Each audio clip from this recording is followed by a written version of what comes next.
Alors, j'ai activé l'enregistrement. Les amis, je veux encore une fois vous présenter Olga Anatolievna Reshetnikova. Elle est le concessionnaire officiel de la société Nougat Best. Donc, elle a une grande expérience avec les appareils. Elle utilise des méthodes non traditionnelles de traitement par appareil et depuis 19 ans, elle applique précisément des méthodes de réhabilitation orientale. Alors, écoutez attentivement. C'est la deuxième prise. Oui, mais cette fois, nous allons essayer avec la vidéo.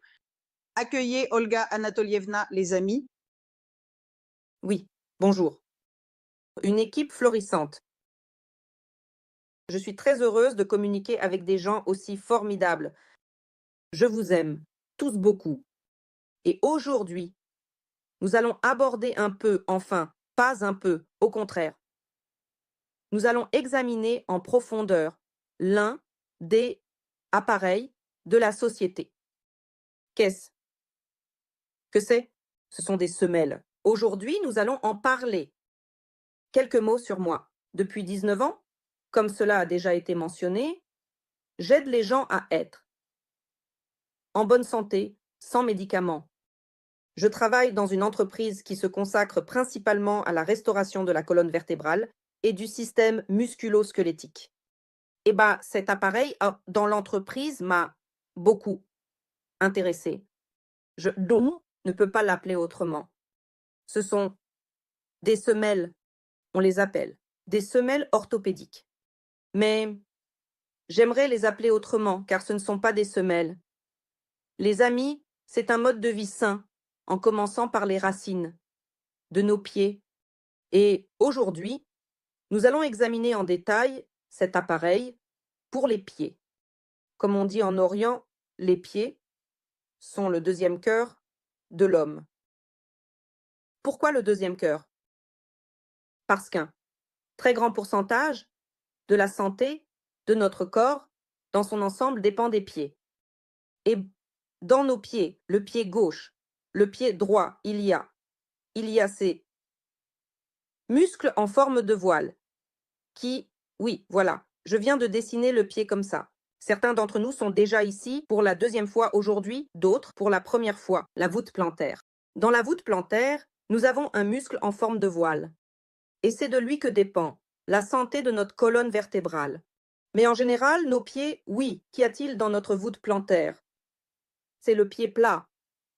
En premier lieu, ce sont les neuropathies possibles, ce sont les crampes, c'est l'engourdissement, ce sont les pieds froids, c'est la raideur des mouvements, ce sont les problèmes dans les articulations des jambes. Voilà. Et beaucoup de ce que je viens de dire dépend précisément de l'état de notre voûte plantaire. Autrefois, on ne prenait pas les personnes avec des pieds plats dans l'armée. Eh bien, on ne considérait pas cela comme une maladie grave. Mais en réalité, cette maladie est vraiment très sérieuse, car avec le pied plat, lorsque la voûte plantaire est aplatie, cela exerce une très grande pression sur la colonne vertébrale. Et maintenant, nous allons justement examiner cela ensemble. Ah, oh, oh, oh, oh, qu'est-ce que c'est donc? C'est-à-dire que la voûte plantaire agit comme un amortisseur. Pour notre colonne vertébrale, et la colonne vertébrale, comme disent nos médecins intelligents. Vous êtes aussi jeune que votre colonne vertébrale est jeune, ainsi l'état de vos pieds influence directement la santé de notre colonne vertébrale. La voûte plantaire agit comme un amortisseur. Et pratiquement tous d'entre vous possèdent une voiture ou sont eux-mêmes conducteurs.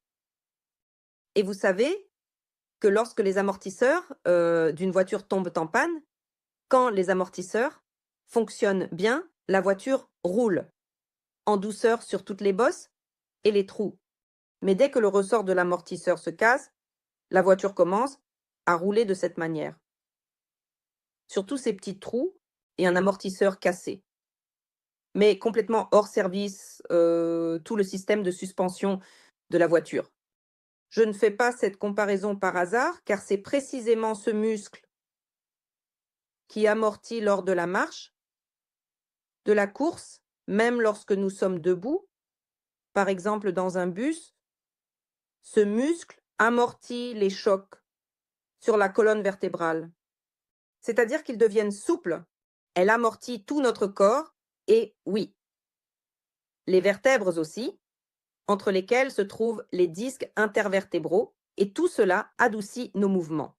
Mais dès que la position de notre pied change, que notre pied s'aplatit, l'amortissement cesse, et en marchant, nous subissons certains chocs sur la colonne vertébrale, c'est-à-dire ces chocs sur la colonne vertébrale endommagent les disques intervertébraux qui commencent à s'aplatir. Et un peu plus tard, je vous montrerai clairement comment cela se passe dans la colonne vertébrale. Maintenant, j'ai dessiné ce petit pied. Oui, on le voit bien. C'est un pied correct, avec une courbure correcte. La colonne vertébrale dans le corps humain, elle ressemble à ça. Alors, pour que ce soit plus visible, vous voyez, n'est-ce pas? Ici, j'ai dessiné un petit bonhomme. Bon, je ne suis pas artiste, mais j'ai fait de mon mieux. Donc voici notre colonne vertébrale. Maintenant, je vais mettre une feuille blanche en dessous pour que ce soit bien visible. Et regardons ce qui se passe. Regardez. Ici, il se passe une sorte de magie. La courbure de notre pied reproduit parfaitement les courbures de notre colonne vertébrale. Regardez. Et donc, chaque courbure de notre pied soutient chaque section de la colonne vertébrale. C'est-à-dire que c'est une correspondance parfaite. Quand, avec le temps, ou peut-être même pour certains depuis l'enfance, lorsque ce muscle en forme de voile s'affaisse, le dos commence à faire mal. Simplement, nous ne savons souvent même pas, ne comprenons pas pourquoi notre dos nous fait mal. Chacun de vous peut tester ses pieds. Même si vous pensez que vous avez un pied absolument parfait, nous avons ici cette petite image. Je recommande à chacun de tester son pied à la maison. Comment faisons-nous cela? Nous prenons 2 feuilles de papier propre, nous les plaçons à la largeur des épaules, nous mettons un bol d'eau, nous trempons le pied dans le bol, puis nous posons le pied mouillé sur une feuille. Il est essentiel que le poids soit réparti également sur les 2 pieds, à la largeur des épaules. Nous trempons le 2e pied, nous le posons, nous nous appuyons. Oui, nous nous tenons simplement normalement. Les pieds, nous retirons, nous traçons le contour de notre empreinte mouillée. Oui, avec un crayon, un marqueur, nous traçons le contour de nos empreintes. 9 fois sur 10, nous aurons une image différente sur chaque pied. Que faisons-nous ensuite? C'est maintenant un test qui est nécessaire pour absolument chaque personne, enfant, adolescent, adulte. Donc, nous prenons maintenant comme ceci. Le talon, pour que ce soit visible, nous obtenons ainsi un cercle. Au centre de ce cercle, nous plaçons un point. Le 2e point est directement sous le gros orteil. Le 3e point est entre le 2e et le 3e orteil. Nous relions ces 2 points au point central sur le talon. Et ces 2 lignes, nyosha, doivent être en dehors de notre pied. C'est-à-dire qu'elles doivent être en dehors du pied. C'est-à-dire que c'est le pied idéal. C'est une voile qui fonctionne parfaitement si vous avez une image comme celle-ci, avec une ligne à l'extérieur et l'autre à l'intérieur du pied. C'est déjà le premier stade du pied plat. Je n'ai pas dessiné toutes les étapes. Si vous avez les 2 lignes à l'intérieur du pied, ok, c'est déjà le 3e stade du pied plat. Eh bien, c'est déjà un tableau. Très triste. Avec une telle image, vous n'aurez jamais une colonne vertébrale en bonne santé. C'est-à-dire qu'à un jeune âge, si vous aviez le pied plat, cela se développe en ostéochondrose, qui passe au 2e stade, ce sont les protrusions. Et au 3e stade, ce sont déjà les hernies des disques intervertébraux. Et la plus grande, la toute première charge, en cas de pied plat, elle se situe sur les régions lombaires et cervicales de la colonne vertébrale. C'est-à-dire, voilà, n'est-ce pas? On voit ici comment tout se répète directement. La plus grande charge, ce sont les régions cervicales et lombaires sacrées de la colonne vertébrale. Voici le pied. Voici la petite personne, n'est-ce pas? Vous voyez? Voilà. Pour que nous puissions préserver notre, avant tout, préserver notre colonne vertébrale. Que devons-nous faire pour cela? Eh bien, nous devons avoir une bonne position des jambes. Nos jambes, je vais vous montrer une image. C'est-à-dire que si nous n'avons pas de pieds plats et que nos jambes ne sont pas ainsi, n'est-ce pas? Nos jambes sont dans la bonne position, dans une position droite. Alors, nous avons une bonne charge directe sur toutes les articulations des jambes. C'est-à-dire que l'articulation de la cheville est bien droite, c'est-à-dire que c'est la verticale, c'est l'horizontale. Les articulations du genou sont droites, horizontales, verticales. L'articulation de la hanche, elle aussi, subit une charge verticale et horizontale. Donc c'est le tableau que nous avons lorsque notre pied est dans une position idéale. Si notre pied s'incline vers l'intérieur, il se passe ceci. C'est-à-dire que la charge sur l'articulation de la cheville change. Oui, c'est bien visible, n'est-ce pas? Donc, ce n'est plus vertical. Le pied s'est incliné vers l'intérieur. Un et l'autre. La charge change déjà d'angle et commence. Que devrions-nous faire? Nous avons à user les cartilages, le tissu cartilagineux, et les problèmes commencent dans l'articulation elle-même. Mais si notre pied s'incline vers l'intérieur, les genoux, que se passe-t-il? La charge dans le genou change aussi. C'est ainsi que la pression dans les articulations du genou change. C'est tout simplement que nos articulations du genou commencent à souffrir tôt. Mais si la direction de nos dos a changé, dans les articulations de la hanche, elle change aussi, bien sûr, de direction. Et au lieu d'une charge verticale, nous avons une charge latérale sur l'articulation de la hanche, et elle ressemble à cela si quelqu'un ne sait pas à quoi elle ressemble. Voici où se trouve le col du fémur qui se détériore. Eh bien, chez certaines personnes, et vous, avez probablement tous entendu absolument que quelqu'un s'est cassé le col du fémur. Voilà. Eh bien, on dit, il marchait, est tombé et s'est cassé le col du fémur. En réalité, le tableau est un peu différent. Il marchait, s'est cassé le col du fémur et c'est précisément pour cela qu'il est tombé. Donc, c'est un peu dans un autre ordre. C'est-à-dire qu'il a, chez nous, être dans cette position. Mais si l'articulation du genou s'est déplacée vers l'intérieur, alors la position de notre articulation de la hanche change également. Et la charge augmente est sur le col du fémur. La position change ici, dans la cavité, voilà. Il doit être comme ça dans la cavité chez nous. Mais si cela a changé, c'est-à-dire que la position change dans la cavité où il doit se trouver. Maintenant, je vais même vous montrer visuellement. Donc, il doit être comme ça. Dans sa petite cavité, c'est sa position correcte. Mais si le genou s'est déplacé vers l'intérieur, regardez la position, d'accord? Donc, voici la position correcte. La voilà. Et ça, c'est déjà une position incorrecte. Donc, dans cet état, lorsque vous marchez tout le temps et que la charge est incorrecte sur cette partie, cela entraîne tout d'abord une déformation de l'articulation, de la capsule articulaire et des douleurs commencent également dans les petites articulations de la hanche. Et cela conduit à une usure précoce du tissu cartilagineux, à une perturbation de la circulation sanguine, parce que notre petite articulation de la hanche commence à comprimer les vaisseaux sanguins, car sa position est incorrecte, l'approvisionnement en sang se détériore, l'alimentation par conséquent des articulations se détériore, de toutes absolument, des chevilles, des genoux et des hanches. L'alimentation est perturbée et tout l'apport nutritionnel est amené par le sang.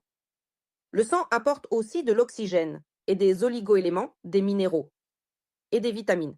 C'est-à-dire que toute notre alimentation provient du système circulatoire, mais si nos vaisseaux et capillaires sont comprimés, l'apport nutritionnel complet cesse d'arriver et nos os commencent à souffrir.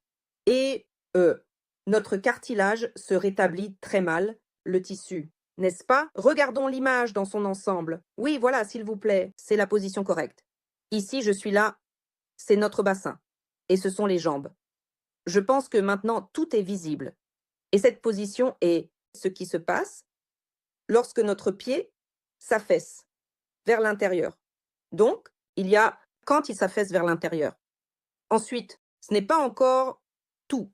Ce qui se passe avec nous lorsque se produit une déformation du pied. Quand notre colonne vertébrale est absolument parfaite, tout est bien aligné, tout va bien. Voici à quoi ressemble la colonne vertébrale. Que se passe-t-il ensuite?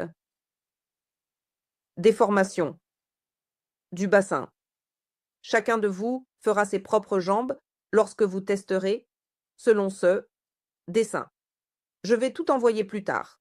Eh bien, nous avons déjà envoyé toutes ces images, mais je les enverrai à nouveau. Voilà. Et chacun de vous verra que vous avez une image différente sur chaque jambe. Cela arrive absolument. Eh bien, c'est le cas pour 99 personnes sur 100, que l'image sur les deux jambes est différente. Sur l'une, le pied plat se développe déjà plus, sur l'autre moins, mais absolument, eh bien, il n'y a pratiquement personne maintenant, à partir de 30 ans, qui est encore un pied parfaitement idéal. C'est maintenant une grande rareté. Voilà. Et que se passe-t-il? Il se passe que lorsque nous avons une image différente sur les deux jambes, cela entraîne un déséquilibre du bassin. C'est-à-dire que notre bassin, oui, change de position comme ceci. Je vais maintenant montrer sur le dessin, puis nous reviendrons à la colonne vertébrale. Donc, la position idéale devrait être comme ceci. Voici le bassin, et voici notre colonne vertébrale idéalement verticale. Mais si cela commence chez nous, avec vous, une déformation du bassin, la colonne vertébrale commence à s'adapter de cette manière, la charge change, c'est-à-dire qu'elle n'est plus parfaitement verticale, mais elle est déjà comme ça, oui, avec une déviation soit vers la gauche, soit vers la droite. Mais si notre bassin s'est déformé, la colonne vertébrale, dans la région lombaire, thoracique, et nous n'allons pas marcher comme ça, c'est-à-dire que nous tomberions, donc toute la colonne vertébrale commence à s'adapter. Ensuite, la région thoracique commence aussi à s'adapter pour maintenir l'équilibre. Ensuite, donc, il se déplace dans l'autre direction, la région cervicale. Eh bien, même si la région thoracique, nous n'allons pas marcher comme ça. Bien sûr, la région cervicale commence à essayer d'aligner notre colonne vertébrale et nous avons ce genre de situation dans la colonne vertébrale. Donc, au lieu de cela, nous obtenons ce genre de situation dans la colonne vertébrale. Je vous explique cela. Nous en sommes encore à aborder notre pied et notre colonne vertébrale. Maintenant, je vais vous montrer clairement. Donc, s'il vous plaît, Mda, il y a un déséquilibre du bassin. Notre bas du dos essaie, n'est-ce pas? Donc, il est bien droit ici. Il sort chez nous mais nous devons absolument maintenir pour que notre corps soit vertical, pour que nous ayons un équilibre. C'est pourquoi il y a une courbure dans la colonne vertébrale. Eh bien, de même, tout le reste ne sera pas. Donc, ensuite, la région thoracique commence à essayer de redresser notre colonne vertébrale. Ensuite, la colonne vertébrale s'aligne, mais notre tête ne va pas rester comme ça. Donc, la région cervicale commence aussi à s'adapter pour que notre tête soit en position droite. Et en conséquence, nous obtenons avec vous une telle colonne vertébrale courbée. Et bien sûr, voilà, dans une colonne vertébrale aussi courbée commence chez nous. Regardez dans cette partie. Les disques intervertébraux commencent à être comprimés. Je vais vous montrer de plus près. Oui, regardez. Donc, il s'avère qu'ils sont comprimés ici. Ah, l'apport en nutriments cesse. Au disque intervertébral, il commence à se dessécher sans nutriments, commence à se fissurer, et les fissures deviennent de plus en plus profondes. En conséquence, la fissure se forme vers l'intérieur, là, dans l'anneau composite, c'est-à-dire à travers, et commence à en sortir un liquide gélatineux, le liquide, sortir à l'extérieur du disque intervertébral. C'est-à-dire que cela s'appelle déjà une hernie discale ou une hernie du disque intervertébral. Et pour que nous n'ayons pas de tels problèmes graves avec la colonne vertébrale, voilà, la société a créé cet appareil idéal qui rétablit notre pied. C'est-à-dire le plus premier, hein, c'est l'équilibre et la restauration du muscle voilier qui se rétablit grâce à cette courbure présente sur cet appareil orthopédique. C'est-à-dire que je n'hésite pas à appeler cela appareil si vous avez déjà ressenti qu'avec le temps, plus vous devenez âgé, plus vous commencez à porter une taille légèrement plus grande que celle que vous portiez. Dans votre jeunesse, c'est le premier signe que vous commencez à avoir un affaissement de la voûte plantaire. C'est-à-dire que votre pied était autrefois, donc ce n'est pas que votre pied a grandi. En fait, nos pieds grandissent, eh bien, comme tout le corps, jusqu'à environ 27 ans. Tout le reste de la vie, chez une personne, seules les oreilles. Et le nez continue de grandir. Eh bien, de manière microscopique, en millimètres, en fractions de millimètres par an, mais il continue de croître toute la vie. Le pied, votre pied n'a pas grandi, votre pied, oui, il s'est simplement aplati et s'est avancé. Et c'est précisément pour cela que nous commençons à porter des tailles plus grandes. Regardez, voici une autre image, oui, montrée de manière illustrative. Donc, ce pied est normal. Un pied normal, ce pied s'est aplati. Donc, si nous mesurons cette distance et cette distance, elles sont absolument identiques. Le pied n'a pas grandi, le pied s'est aplati et est devenu plus long. C'est pourquoi chaque personne remarque qu'en vieillissant, elle commence à porter des chaussures de plus grande taille, pensant que le pied a grandi. Le pied n'a pas grandi, le pied s'est aplati, la voûte plantaire a disparu, et c'est pourquoi notre pied est devenu plus grand. Maintenant, analysons un peu, d'accord? Voilà. Donc, qui a besoin de ces semelles? Ces semelles sont nécessaires à absolument chaque personne dont la taille de pied a atteint la taille 35. Que ce soit des enfants ou des adolescents. Et si à ce moment-là, vous avez testé les pieds de toute votre famille, de tout votre entourage, et qu'à ce moment-là, le pied maintient une forme idéale et qu'il n'y a absolument pas de pied plat, alors cette semelle offre une excellente prévention. C'est-à-dire que c'est l'appareil dont une personne a besoin tout au long de sa vie. Parce qu'on ne peut pas dire « Oh, il n'y a pas de pied plat, donc je n'ai besoin de rien ». Aujourd'hui, il n'y en a pas. Demain, il y en a. Rien n'est éternel. Et ce ne sera pas toujours ainsi. Si aujourd'hui tout va bien, il faut le maintenir, car le soutien et la prévention, vous le savez vous-même, sont beaucoup plus efficaces que de traiter un problème quelconque dans notre corps. C'est pourquoi il est très important de faire un test. Et ces petites semelles, pour absolument chaque personne, pour éviter que plus tard, le pied ne s'affaisse, qu'il n'y ait pas de déformation dans les os, pour que nous ne souffrions pas ensuite de problèmes articulaires. Beaucoup d'entre vous ont déjà des maladies telles que, eh bien, l'arthrose, des articulations du genou, de la cheville, des hanches, l'arthrose. D'où vient-elle? Elle provient justement d'une mauvaise charge sur notre système osseux. C'est-à-dire que la charge doit être comme ceci. Dans cet état, aucun problème articulaire ne se développe dans nos jambes. Et nos jambes supportent la plus grande charge, c'est-à-dire qu'elles portent notre corps tout au long des années. Et elles supportent simplement, quotidiennement, des tonnes, des tonnes, des tonnes de notre poids. Donc, chaque pas, c'est le poids de notre corps. Donc, si nous comptons chaque pas, combien nous transportons, cela représente plusieurs tonnes de charge en une journée. Et voici ce qui m'a beaucoup intéressée. J'ai été intéressée par la composition même de ces semelles. Tout d'abord, si le fabricant nous dit que La durée de vie de les semelles ont 50 ans. C'est tellement cool. C'est-à-dire que nous avons acheté une fois. Nous ne les avons pas simplement acquis. Nous avons investi dans notre propre santé. Et pour 50 ans, nous pouvons oublier.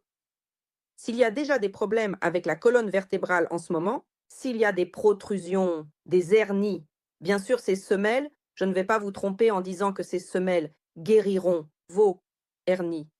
Non, elles ne guériront pas une hernie de la colonne vertébrale, mais elles empêcheront une détérioration supplémentaire de la colonne vertébrale. C'est-à-dire qu'elles empêcheront le développement de l'ostéochondrose dans toutes vos sections de la colonne vertébrale. Elles empêcheront le développement des protrusions. C'est la prochaine étape de l'ostéochondrose. Et bien sûr, elles empêcheront une détérioration supplémentaire et la formation de nouvelles hernies. C'est de la prévention, du maintien et de la protection contre une détérioration supplémentaire. S'il y a déjà de sérieux problèmes dans la colonne vertébrale, alors bien sûr, il faut s'occuper de la colonne vertébrale, mais c'est un autre sujet complètement différent. Qu'est-ce qui est encore intéressant ici, dans ces semelles? Qui parmi vous utilise déjà ces semelles? Vous avez probablement remarqué qu'il y a à certains endroits sur ces semelles des petites bosses. Voilà. Et ces petites bosses, elles ne sont pas là pour empêcher votre pied de glisser. Elles ont donc aussi leur propre fonction. C'est-à-dire qu'elles se trouvent à la fois sur le talon et au milieu du pied, n'est-ce pas? Donc faites attention à cela. Chacun, peut-être ceux qui ont déjà ces semelles, vous pouvez regarder vos semelles et remarquer qu'il y a certains bosses. Pourquoi ces bosses? Elles ne sont pas là par hasard, comme ça, posées au hasard. Vous pouvez remarquer qu'elles sont placées de manière identique sur chaque semelle. Pourquoi sont-elles là? Donc voilà. Maintenant, nous allons prendre. Voilà, la semelle est là. Oui, la voilà ici. Voici la semelle, comme ça. Et il y a des bosses dessus. Toutes ces bosses correspondent à certains points. Maintenant, je vais, oui, vous montrer le pied. Oui, c'est-à-dire, voici le pied. Là, c'est le gauche. Et là, on voit, on ne voit pas. Je ne vois rien moi-même. Je ne vois rien moi-même maintenant. Pour que tout soit à l'écran. Donc, voici notre pied.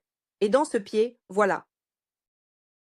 Je vais aussi envoyer une petite image de ce pied. Il y a des points qui correspondent au fonctionnement de nos organes internes. Et ici, j'ai directement dessiné ces points sur la semelle qui se trouve. Voilà. Donc, ce point-ci correspond à la glande thyroïde, n'est-ce pas? Et celui-ci au fonctionnement des poumons. Ces deux petits points sur un pied, c'est sur le pied droit, ces deux points-là, ils correspondent au fonctionnement du foie. Et sur le pied gauche, au fonctionnement du cœur. Ensuite, nous regardons ensemble. Voilà.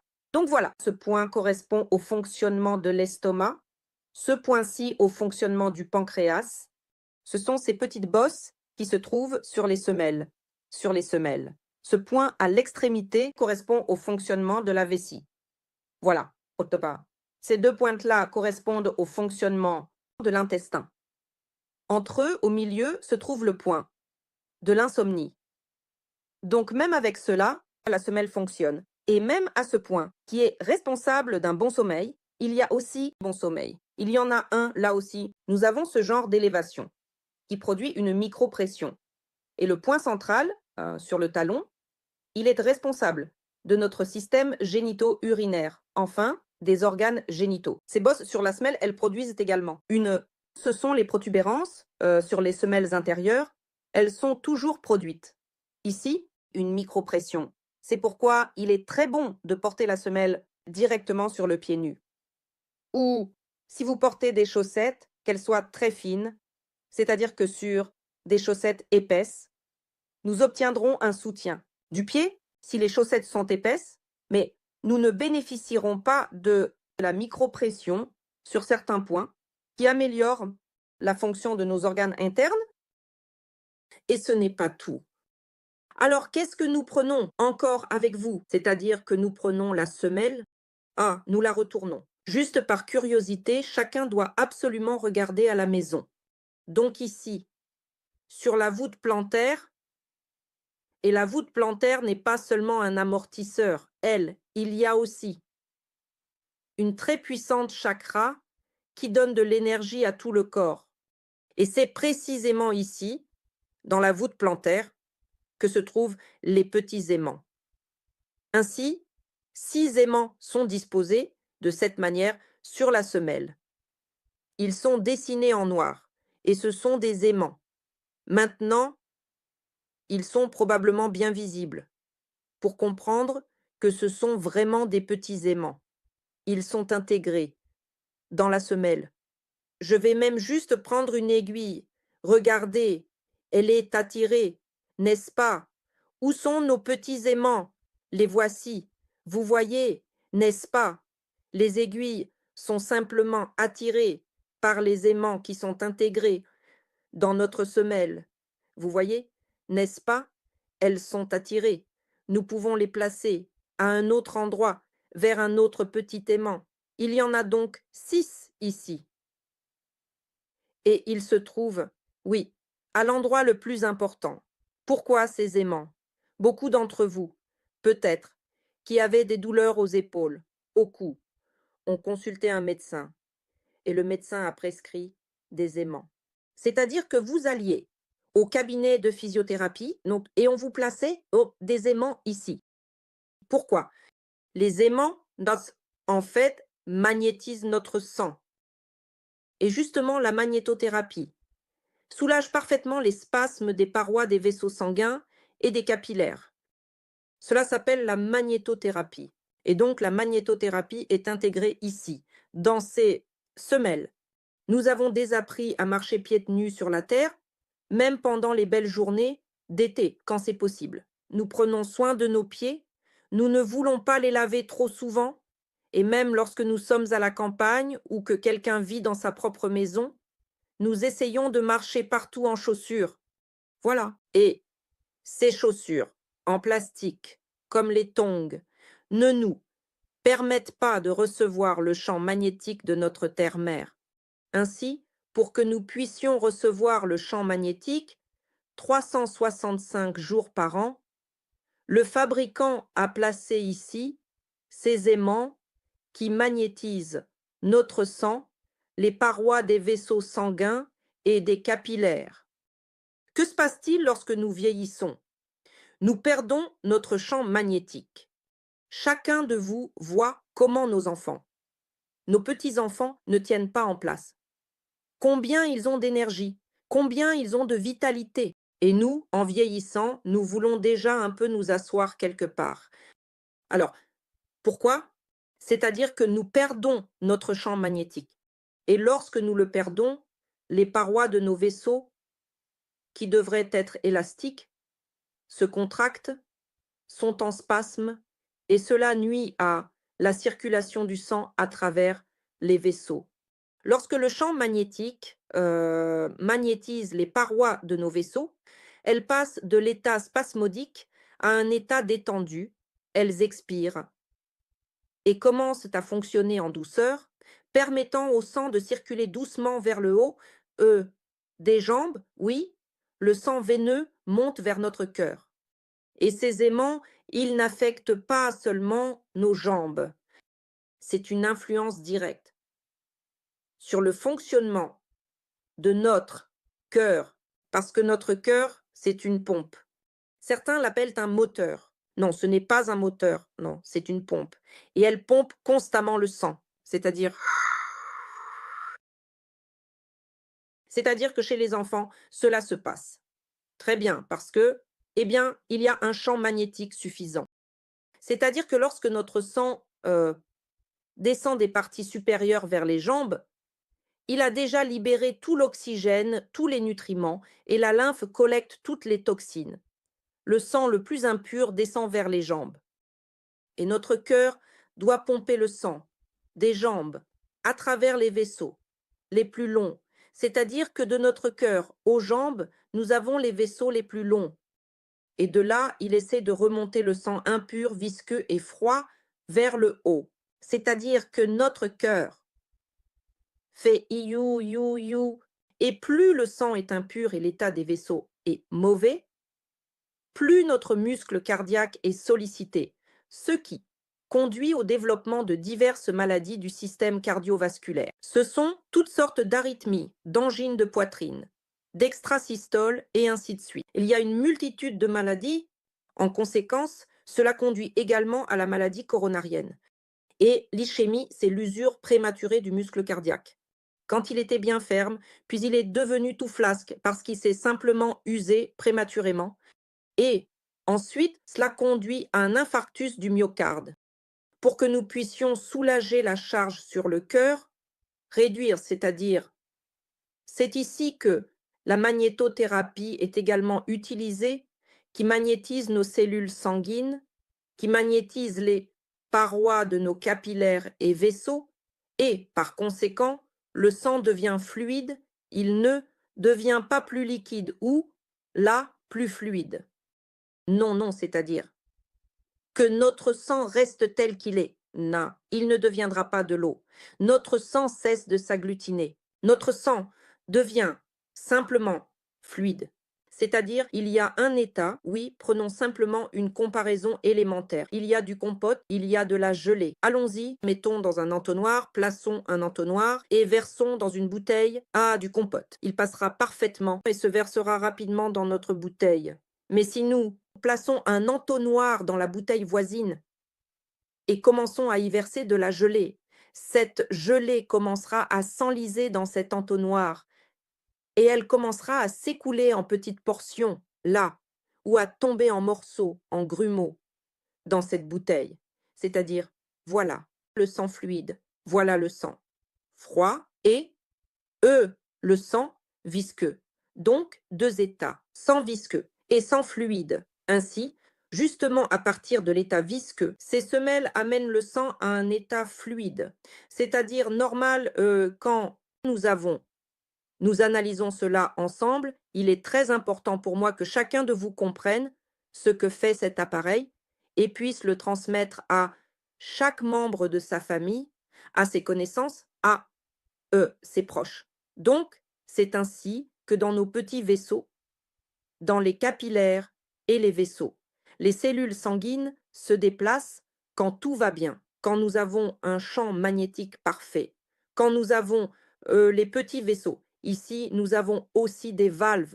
Je ne les ai pas dessinées, des petites valves des deux côtés. Et ces valves, elles là, je vais vous montrer maintenant. Oui, donc c'est ainsi qu'elles se trouvent encore, les petites valves qui, là, s'ouvrent, laissent passer le sang. Ici, ça se ferme. Là, ça s'ouvre et ça continue. Ici, ça se ferme, la suivante s'ouvre. Donc, dans les vaisseaux, il doit toujours y avoir de la pression. Donc, le sang arrive.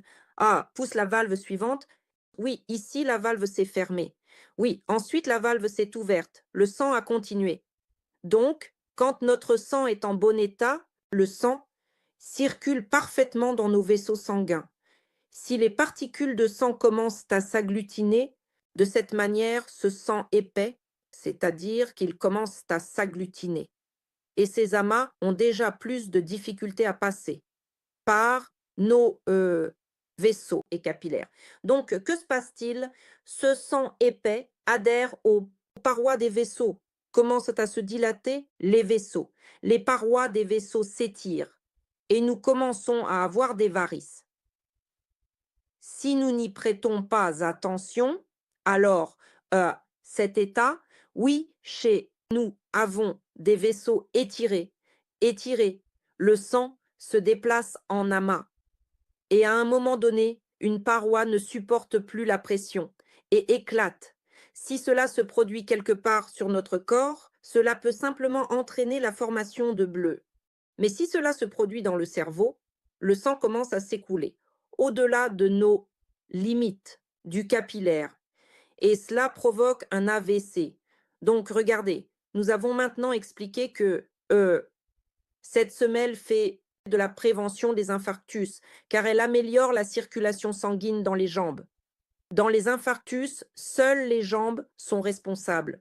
L'infarctus n'est pas la tête. L'infarctus ce n'est pas un problème dans le cœur lui-même. Non, l'infarctus réside dans les jambes. Ce sont précisément les jambes qui usent notre cœur et le mènent à un état de crise cardiaque du myocarde. Les jambes et personne d'autre. AVC. Beaucoup d'entre vous pensent que c'est un problème de tête. Non, l'AVC est un problème des jambes. L'AVC réside dans les jambes et ses conséquences arrivent à la tête. C'est-à-dire que le sang s'épaissit dans les jambes et quand elle est épaisse et en grumeaux, elle monte à la tête. Dans la tête, le sang ne s'épaissit pas. Il s'épaissit seulement dans les jambes. Dans la tête, il ne se colle pas. Il ne se colle que dans les jambes. Et quand ce sang épais et collant arrive dans nos vaisseaux de la tête, c'est-à-dire qu'il peut obstruer un vaisseau, et là, il peut y avoir deux problèmes. Soit un accident ischémique, soit un accident hémorragique. Oh, eh bien, l'un comme l'autre peuvent mener jusqu'à un décès. L'ischémique et l'hémorragique, eux, diffèrent un peu. C'est-à-dire, l'ischémique, il a obstrué. C'est-à-dire que le sang circule, il a obstrué. Voilà, et le sang est allé par d'autres vaisseaux. Et dans cette zone-là, les cellules du cerveau ont cessé de recevoir de la nourriture, de l'oxygène, et elles meurent simplement. L'hémorragique, c'est quand celui-ci s'est pas aussi obstrué, mais le vaisseau a éclaté, s'est rompu, et une hémorragie se produit dans le cerveau. Voilà ce qu'est un accident vasculaire cérébral hémorragique. Mais l'une et l'autre, la cause de l'un et de l'autre, AVC, n'est rien d'autre que du sang épais qui s'est épaissi chez nous, dans nos jambes. De plus, ici, dans la composition de ces semelles, de quoi elles sont faites? Tout d'abord, elles sont vraiment très solides, très chouettes. Elles ont des nervures comme ça, ces nervures de rigidité, et pour qu'elles ne s'affaissent pas sous la charge, ne se plient pas, mais que ces nervures de rigidité maintiennent la position idéale de la semelle pour les 50 prochaines années. Ensuite, dans la composition, le fabricant a déclaré que la composition contient des composants qui ionisent, ions, que sont les ions. Les ions sont des particules chargées négativement. Particules et notre corps, en fait, l'oxygène existe sous deux formes, c'est-à-dire qu'il y a des anions positifs et négatifs. Et les ions positifs sont très nombreux dans l'air de nos villes. Ils sont en grand nombre, quantité près des ordinateurs, de nos téléphones, avec lesquels nous ne nous séparons pas. Parfois même la nuit, nous les mettons à côté de nous. Ce qui est déconseillé, le téléphone devrait être à au moins 2 mètres de l'endroit où nous dormons. Ce sont nos micro-ondes, nos téléviseurs. Donc, toutes les surfaces d'écran interagissent avec l'oxygène. Et même s'il y a des particules d'oxygène pur, elles les transforment en oxygène sale et lourd, avec un signe plus, c'est-à-dire de l'oxygène lourd et positif. Et cet oxygène, il n'est pas assimilé par les cellules sanguines, il n'est pas assimilé par notre organisme. Et par conséquent, si nos cellules cessent de respirer, tous les processus ralentissent, les échanges. Processus dans la cellule, c'est-à-dire que commence encore? C'est le même problème qui contribue à la viscosité du sang. Donc voilà, cela améliore la circulation sanguine dans notre corps grâce à deux propriétés physiques, c'est-à-dire la magnétothérapie et l'oxygène pur. Oxygène. Beaucoup d'entre vous ont été plusieurs fois à la mer, certains ont été à un sanatorium. Et maintenant, réfléchissez simplement. Où construisons-nous des sanatoriums? Les sanatoriums chez nous sont construits soit sur les côtes maritimes, soit dans une forêt de conifères. Forêt. Et il n'y a pas d'autres options. Voilà. Les meilleurs sanatoriums sont précisément là, et quand nous arrivons à la mer ou dans un sanatorium situé dans une forêt de conifères, nous commençons immédiatement à nous sentir bien. Nous arrivons à la mer, nous oublions immédiatement les maux de tête, la pression, nous oublions les douleurs articulaires. Tout va super bien pour nous. Pourquoi? Parce qu'il y a justement beaucoup de particules chargées négativement, ces anions d'oxygène pur qui pénètrent rapidement dans notre sang. Pour cela, j'essaie la première minute. Nous venons juste de descendre du train ou de l'avion et nous sommes déjà près de l'air marin et nous ressentons déjà une amélioration de notre état. Pourquoi? Encore une fois, l'oxygène pur sature immédiatement notre sang et notre sang devient plus fluide. D'ailleurs, l'air marin, par sa composition chimique, est totalement identique au plasma de notre sang. Donc, imaginez, c'est-à-dire l'air marin et le plasma de notre sang. En conséquence, notre plasma s'améliore immédiatement. Dans notre sang, la fluidité s'améliore. Toutes nos articulations, tous nos os, tout notre cerveau reçoivent immédiatement une bonne circulation sanguine. Nous nous sentons merveilleusement bien. Mais quand nous retournons dans notre ville où nous vivons, nous disons: «Oh, je suis revenu et je suis tombé malade tout de suite». Et pourquoi suis-je tombé malade tout de suite? Parce que l'apport d'oxygène pur a de nouveau cessé. Un épaississement soudain de notre sang a de nouveau commencé, ou une augmentation de la viscosité du sang. Et immédiatement, notre immunité baisse et nous tombons malades et tous nos maladies chroniques commencent à se manifester très fortement. Voilà. Alors, revenons ici. 2 fonctions importantes. La magnétothérapie et l'ionisation améliorent la fluidité de notre sang dans les jambes, assurant ainsi le travail de notre cœur et prévenant les accidents vasculaires cérébraux, les crises cardiaques, les varices, les thromboses et autres. C'est pourquoi la langue ne se tourne pas pour appeler cet appareil des semelles. J'ai un tout autre nom pour elle, c'est l'amortisseur de notre corps. C'est un appareil pour assurer la santé de tout notre organisme. De plus, ces semelles sont respirantes, c'est-à-dire qu'il y a ici de petits trous qui aident aussi à respirer notre pied. J'ai moi-même les pieds plats et je vais vous montrer, enfin, je vais vous envoyer après la présentation des photos. Cela va vous surprendre énormément. C'est un effet instantané pour le soutien du pied. J'ai les pieds plats depuis mon enfance et je n'ai pas pu résoudre ce problème, ce qui a entraîné donc les pieds plats longitudinaux et transversaux. Voilà, et c'est pourquoi j'ai commencé à développer un oignon. Voilà. Et mes photos, ce sont mes photos. Je les ai prises il y a quelques jours, car je voulais partager le résultat instantané. Là, il y a vraiment un résultat instantané de changement du pied. Et vous allez voir cela un peu plus tard. Beaucoup d'entre vous disent que, eh bien, c'est très douloureux de marcher. Cette partie, elle appuie sur la voûte plantaire. Si votre pied est en bonne santé, cela ne vous fera jamais mal, ce sera seulement confortable et rien de plus.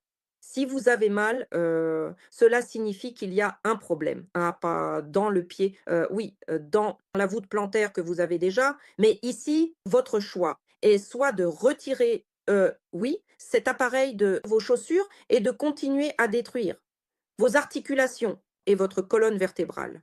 Ou bien vous vous résignez à ce syndrome douloureux, bien que si nous, vraiment, oui, à vos dépens, on peut dire, nous continuons à les porter, alors, littéralement, pas plus d'une semaine passera, et vous oublierez que cela vous faisait mal ici. Eh bien, dans de rares cas, lorsque le pied est déjà très négligé, cet effet douloureux peut persister. Eh bien, là, jusqu'à 2 semaines. Mais ensuite, c'est-à-dire, vous vous sentirez simplement à l'aise. Eh bien, vous ressentirez légèrement cette élévation, mais le syndrome douloureux ne sera plus là. C'est-à-dire, eh bien, c'est le choix de chaque personne. Que voulez-vous? Voulez-vous ce petit appareil peut tout de même préserver tout votre système musculo-squelettique et en ce qui concerne la taille des semelles.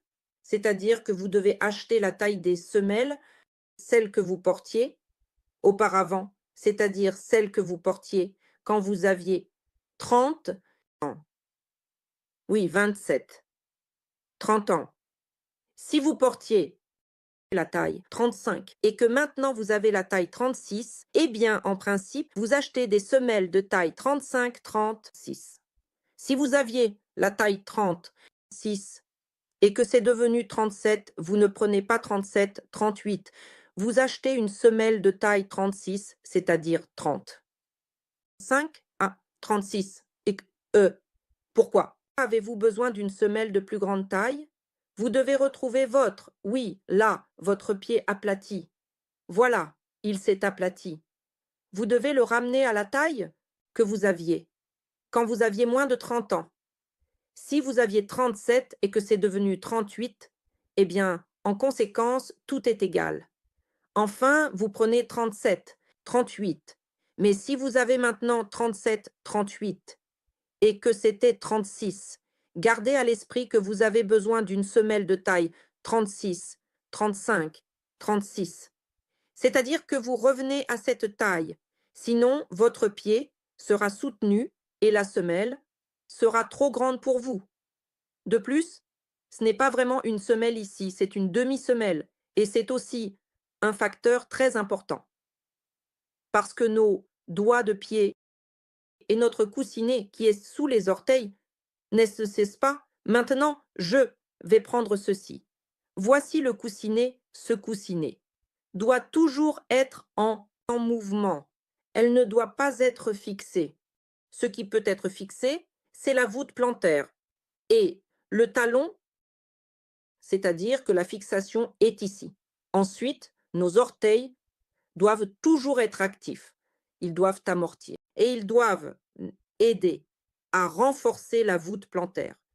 C'est pourquoi une autre fonction très importante est Quelle est la différence? Quelle est la différence? Quelle est la différence avec? poser la question encore une fois. Je n'ai pas entendu. Bon, nous aurons bientôt du temps pour les questions et vous pourrez la poser. Donc nos orteils doivent être libres. Ils doivent amortir. C'est une différence très importante par rapport à une semelle orthopédique classique qui fixe complètement notre pied. Donc ici, il y a une liberté. Oui, un travail libre pour les orteils. Et c'est aussi très important car en se chargeant, il renforce les muscles transversaux du pied. Et le muscle transversal, à son tour, donne un bon tonus au muscle longitudinal de notre pied. C'est pourquoi cette fonction est également très importante. En plus de cela, elle ne nous gêne pas dans n'importe quelle chaussure. Avec n'importe quelle sandale, elle est absolument invisible. Et faites attention à cette partie. Cette partie, elle, ne doit pas maintenant, où est mon pied ici? Elle ne doit pas dépasser les limites du pied. C'est-à-dire que la semelle ne doit pas être de telle manière que lorsque nous passons le doigt sur le talon, comme ça, elle ne doit pas s'accrocher. Le talon doit être très serré, comme ici. Quand nous passons le doigt, la semelle ne doit pas s'accrocher.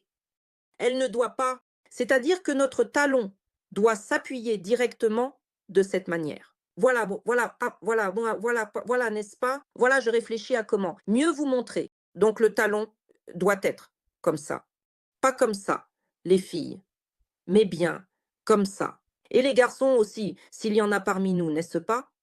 Donc cette semelle, encore une fois, oui, de cette manière. Faites attention à ce que, lorsque nous passons la main comme ça, mais elle ne doit pas s'accrocher, le talon doit être bien appuyé, ainsi toutes les zones seront à leur place. D'ailleurs, si Si vous avez pris une semelle de taille plus grande, vous ne toucherez pas ces points qui stimulent constamment le fonctionnement de vos organes internes. Et lorsque vous placez correctement le talon ici, que vous l'installez correctement, oui, le talon ici, ici, à cet endroit, alors tous les points fonctionnent encore avec vos organes internes. Voilà. Et lorsque nous, en conséquence, c'est-à-dire que notre bassin prend la bonne position, alors la charge sur la colonne vertébrale diminue progressivement, car un bassin droit favorise tout de même une position droite de la colonne vertébrale. Et nous, oui, nous éloignons des divers problèmes de son système musculo-squelettique. Eh bien voilà, probablement pour la revue, c'est tout. Pour les semelles, souvenez-vous toujours que la prévention est toujours primordiale. Si tout va bien maintenant, cela ne sera pas toujours le cas. Nous avions tous une bien meilleure santé auparavant qu'aujourd'hui. Donc progressivement, tout se dégrade. C'est pourquoi les semelles sont nécessaires pour les enfants, les adolescents et ceux qui font du sport, c'est-à-dire absolument tout le monde. Et je recommande même de les mettre dans les chaussettes à la maison, de les mettre. Si vous avez un bon degré de pied plat, alors il est impératif, si vous passez la majeure partie de votre temps à la maison, de les porter également chez vous. On les enlève, oui, seulement quand on va se coucher, car là, il n'y a plus besoin. Eh bien voilà, c'est probablement tout. Les filles, c'était tout pour la revue des semelles. Si vous avez des questions, je répondrai avec plaisir. Olga, bonjour. Bonjour. Dites-moi, s'il vous plaît, s'il y a des structures métalliques sur le pied, comment cela se passe-t-il? Il n'y a pas de contre-indication concernant les semelles. Et où sont vos structures métalliques? Ah, j'ai fait enlever les os valgus. Eh bien, ils sont libres chez vous. Ils seront libres. Oh, c'est vrai. Oh, comme je suis inattentive. Oui. C'est-à-dire, voilà, oui. J'ai oublié. Oui, oui, oui, oui, oui, oui. C'est-à-dire le métal, eh bien, même si des structures métalliques, pourquoi je demande? Parce que si, par exemple, il y a des structures métalliques, il peut y avoir des blessures graves, des accidents, et la structure métallique est là, dans ses os, là, dans ses os. Voilà. Il peut y avoir un léger inconfort en marchant. Mais même s'il y a une structure métallique, hein, qui maintient vos os, c'est pour réduire la charge sur les os qui sont encore avec des pièces métalliques là-bas. C'est-à-dire que vous devez quand même renforcer vos muscles. Donc ici, il n'y a absolument aucune contre-indication. Oui. C'était important pour moi de l'entendre de votre part, alors merci beaucoup pour l'émission. Tout était très instructif et très correct. La présentation est tout simplement magnifique. Tatiana. Je voudrais, oui, magnifique.